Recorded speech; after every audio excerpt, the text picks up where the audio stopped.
Even though it has almost been 2 weeks since the Shogun finale, I still cannot prevent myself from going back to the episodes and rewatching certain scenes. The final interaction between Fuji and John on that boat is one of those scenes I keep watching over and over again, not just for what was said, but also for everything that was not said. The scene is not only about saying goodbye to the memory of loved ones, it has a deeper meaning, actually meanings behind it. I want to talk about that scene and what it represented for Fuji and John.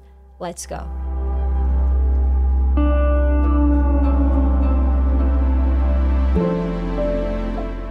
So this touching scene in the finale is John wanting to do a last bonding and a thank you moment with Fuji before she leaves to become a nun.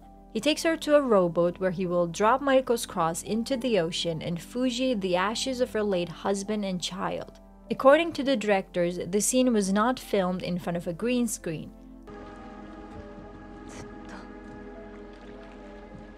The boat was indeed rocking, which is perhaps what helped make the scene even more raw and real. The scene is mainly about showing where these two characters are in their respective personal journeys.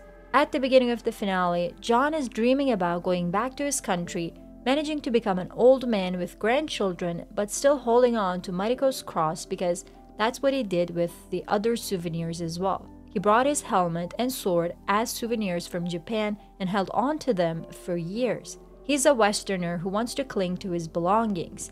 But when he finds himself back in reality, he realizes Toranaga is not letting him go and that he has to actually stay in this country, and this is where he decides he has to let go of his Western ways and let go of that souvenir he wanted to hold on to the most, Mariko's cross. If you think about it, it's really antithetical to his dream and what he would do if he could leave Japan. But he moves on from what could have been to what actually should be and says goodbye to Mariko's cross.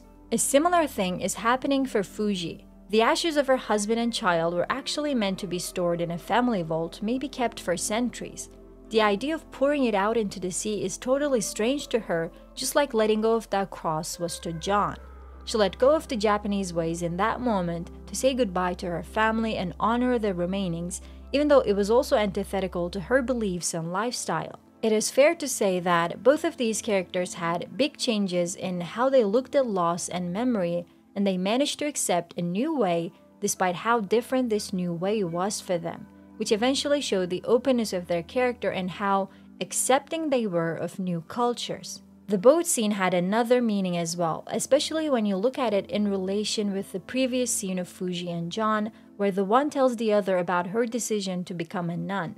Of course, John must have been relieved not to see her wanting to commit seppuku, and so was I, but he was also sad to see her go because he wanted to hold on to her as well, for more or less selfish reasons, but still. The boat scene showed his acceptance of Fuji's decision and letting her go as well. He didn't just say goodbye to Mariko there, he said goodbye to Fuji as well, showing that he was respecting her decision to leave. But the deeper meaning, I think, was about the change in both characters' perspectives on death. Throughout the series, Fuji saw death as an escape from pain and also as a way to be with her dead husband and child.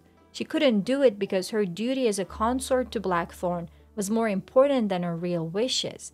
This wasn't a surprise at all since duty, honor, and loyalty were big concepts throughout the show and were being brought up over and over again. But once she was relieved from her duties, why didn't she choose death? Hiromatsu's words were definitely effective. He told her, "Why not live?" That must have struck a chord with her. But I also think both Fuji and John had a change of belief when it came to death. Fuji did no longer believe that death was the way to go.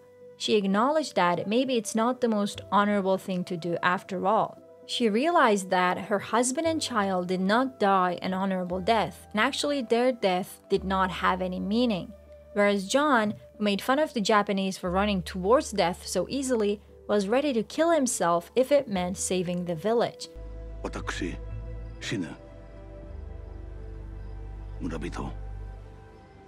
He turned into someone who now believed death could serve an honorable purpose. The John that we saw in the first episode would have never been able to do such a thing, neither Fuji, who just lost her family. But their journey throughout the series, their experiences with each other, impacted them both and made them understand each other's ways, and the final episode was great in how these changes were depicted. I mean, the show has always mostly been about John's accepting of his new life in Japan and him becoming more accustomed to the Japanese culture.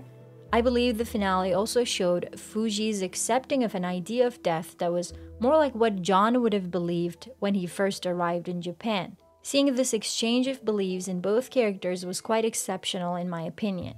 One final important detail about the scene was Fuji's reference to what Mariko had told her at the beginning of the show. When guards were about to take Fuji's baby, Mariko warned the guards not to take her baby immediately and said, "Let her hands be the last to hold her son." And in the finale, Fuji said a similar sentence to John, "Let your hands be the last to hold her," in reference to John holding Mariko's cross. It was a great way for both to remember Mariko and was also a way for Fuji to acknowledge John's love for their dead friend. I think it meant she knew about their deep connection and love for each other, and that sentence was her acknowledgement. If you want to see how I rank Fuji, John, and Mariko among the list of best Shogun characters, go check this video. And do tell me your own thoughts about the boat scene in the finale. See you soon, guys!